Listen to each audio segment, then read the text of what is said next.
নমস্কাৰ পুনৰ আটাইকে স্বাগতম জনাইছো এফএনএছ মিডিয়ালৈ গুৱাহাটী লোকসভা সমষ্টিৰ কংগ্ৰেছী প্ৰাৰ্থী মীৰা বৰঠাকুৰৰ হৈ নিৰ্বাচনী প্ৰচাৰত ভাগ লৈ এক বিশাল নিৰ্বাচনী সভা ছয়গাঁৱত অনুষ্ঠিত হৈ যায় তাত প্ৰাৰ্থী মীৰা বৰঠাকুৰ উপস্থিত আছিল অসম প্ৰদেশ কংগ্ৰেছৰ সভাপতি ভূপেন বৰা বিধায়ক ৰেকিবুদ্দিন লুৰিণজ্যোতি গগৈ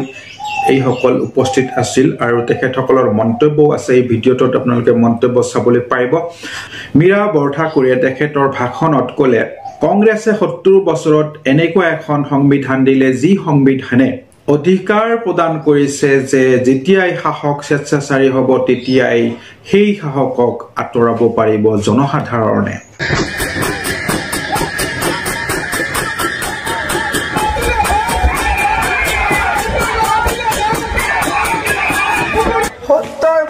কংগ্ৰেছে আমাক এনেকুৱা এখন সংবিধান দিছে যিখন সংবিধানে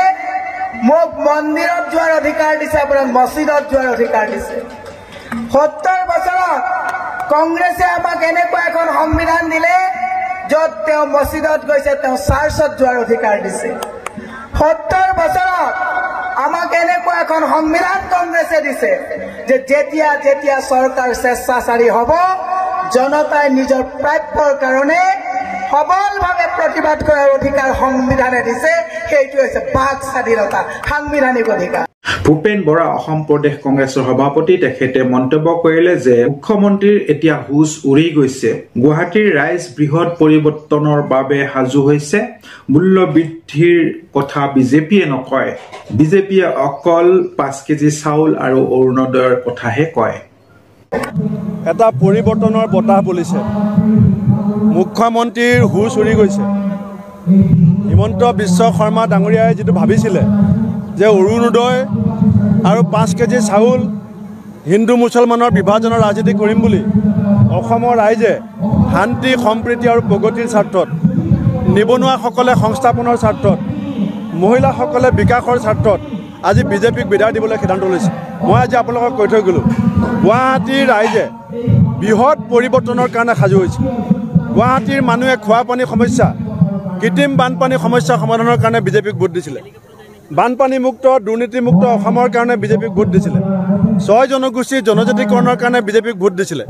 আজি বিজেপিয়ে সেইবিলাক কথা নকয় মূল্য বৃদ্ধিৰ বিৰুদ্ধে বিজেপিয়ে কথা নকয় এসময়ত মোদী ডাঙৰীয়াই কৈছিলে যে মেহেংগাই কা মাহ बोलने के लिए कांग्रेस भूल गया এতিয়া মোদী ডাঙৰীয়াই মেহেংগাই কা মাহটো কেলে নকয় আজি এই কথা অসমৰ মানুহৰ প্ৰশ্ন সেইকাৰণে অসম চুক্তি ৰূপায়ণৰ নামত জাতিক যিধৰণে বিজেপিয়ে বিশ্বাসঘাতকতা কৰিলে জাতি মাটি ভেটি গহিম বুলি কৈ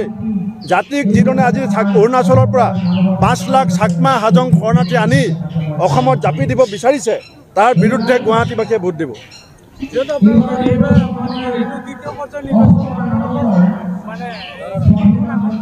দ্বিতীয় পৰ্যায়ত বিজেপিক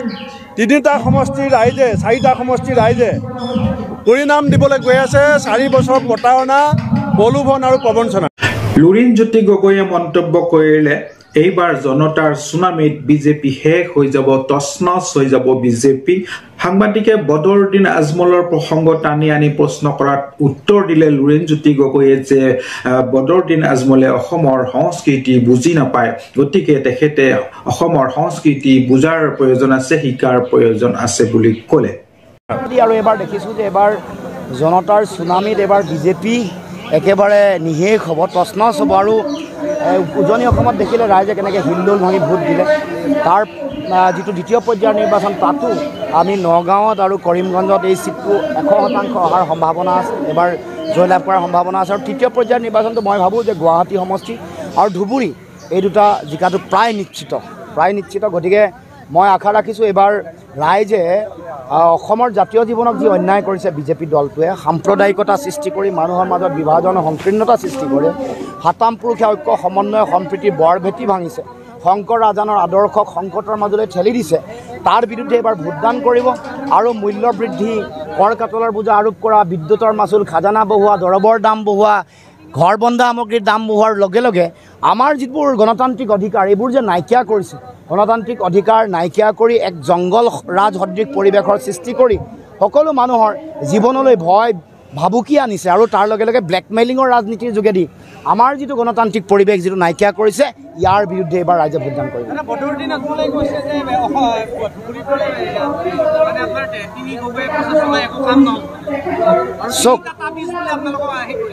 চক তেওঁতো আৰু অসমৰ সংস্কৃতি ভালকৈ নাজানে নজনাৰ কাৰণে অসংস্কৃতিবান কথা বতৰা বহু দিনৰ পৰা কৈ থাকে গতিকে তেওঁক আমি আহ্বান জনাইছোঁ যে অসমীয়া মানুহৰ সংস্কৃতি যিটো এইটো তেওঁ অকণমান শিকি বুজি লওক জানি বুজি লওক এনেকুৱা ধৰণৰ বজৰুৱা কথা কৈ যাতে আমাৰ যিটো সমন্বয়ৰ যিখন সমাজ আমাৰ যিটো সমাজ জীৱনত কথা কোৱা যিটো ধৰণ যিটো আমাৰ অতি ৰুচিপূৰ্ণ সংস্কাৰপূৰ্ণ যিটো পৰিৱেশ সেইটো যাতে জীয়াই ৰাখে আৰু তেওঁ অহংকাৰত মত্ত হৈ টকা পইচাৰ মানে অগৰুৰ পইচা পাই ইমান ধনী হৈছে অহংকাৰত মত্ত হৈ ৰাইজৰ জনতাৰ শক্তি তেওঁ মান পোৱা নাই গণতন্ত্ৰত তেওঁক পুনৰ সোঁৱৰাই দিব খুজিছোঁ গণতন্ত্ৰত ৰাইজেই ৰজা ৰাইজে সিদ্ধান্ত ল'লে যিমান পইচাৰ মালিক নহওক লাগিলে যিমান ব্যৱসায়ীৰ মালিক নহওক লাগিলে তেওঁক ওফৰাই পঠাব পাৰে এইটো জনতাৰ ছয়গাঁৱৰ বিধায়ক ৰেকিবউদ্দিন খুব উৎফুল্লিত আৰু তেখেতৰ সমষ্টিতে এই সভাখন অনুষ্ঠিত হৈ যায়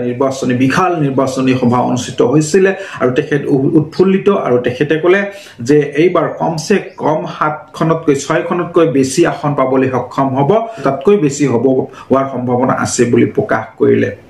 কামৰূপত যথেষ্ট ভাল হ'ব মীৰা বৰঠাকুৰৰ সমৰ্থনত 12 বজাৰ পৰা জনসাধাৰণ হাজাৰ জনসাধাৰণ ইয়াত গৰৈমাৰী টাউন ক্লাবত থিয় হৈছে বনগাঁও ছয়গাঁও দক্ষিণ কামৰূপৰ বিভিন্ন প্ৰান্তৰ পৰা লোকাৰণ্য আৰু আপোনালোকে নিজেও ইয়াত দেখা পাই আছে 12 বজাৰ পিছতে আপোনালোকে অৱস্থান কৰিছিল আৰু এই সভাই প্ৰতীয়মান ন্যায় দক্ষিণ কামৰূপত আৰু ছয়গাঁও সমষ্টিত মীৰা বৰঠাকুৰ বাইদেউৰ সমৰ্থনত যথেষ্ট হাজাৰ ভোটত আমি লিড কৰিম ইয়াৰ পৰা আৰু অসম ভূমিত এই যি লোকসভা নিৰ্বাচন আমি 6খনৰ বেছি সিট পাবলৈ সক্ষম হ'ম আৰু এইবাৰ ৰাহুল গান্ধী ডাঙৰীয়া প্ৰধানমন্ত্ৰী হ'ব যোনে যিমান যি গণিত